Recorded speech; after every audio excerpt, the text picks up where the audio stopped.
ওই বাঁকা শ্যাম বাঁকা নয়নে নয়ন দিয়ে আর তার মুখের মৃদু মুচকি হাসিতে জগতে তো সবাই ভুলেছে, সবাই আমরা ভুলেছি। তাই বলছি দিয়া হাস্য সুধাচার অঙ্গ ছটায় আঠা, অঙ্গ ছটায় আঠা, তার অঙ্গের জ্যোতি দর্শন করে আমাদের ইহজগতের যে সোনা তার অহংকার দূর হয়েছিল, কামদেবের অহংকার দূর হয়েছিল। এতটাই সুন্দর, সুন্দর হতেও সুন্দরতম, যার রূপ দেখে সোনা নিজেকে আগুনের নিজের প্রাণ ত্যাগ করার জন্য ছুটে যাচ্ছে। তখন গৌর হরি বলছে, কোথায় যাচ্ছ সোনা? বলছে, আমি আর এই মুখ তোমায় দেখাবো না। এতদিন ভেবেছিলাম আমি খুব সুন্দর, কিন্তু এখন দেখছি আমার থেকে সুন্দর এই জগতে আরো একজন আছে।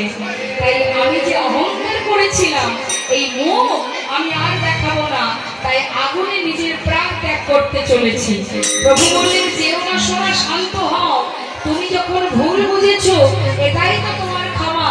আবার কি যেও না? না প্রভু, আমি কোনো কথা শুনবো না, আমি আগুনে প্রাণ ত্যাগ করতে চাই। যেই না বলে চলেছে এমন সময় প্রভু বললেন, শোনো, আমি আশীর্বাদ করলাম। নিজের ভুল যখন নিজে বুঝেছো তারপরেও যখন আগুনে ঝাঁপ দিতে চলেছো, আশীর্বাদ করছি যতবার আগুনে ঝাঁপ দেবে ততবার তোমার অঙ্গের জ্যোতি আরো বেড়ে উঠবে।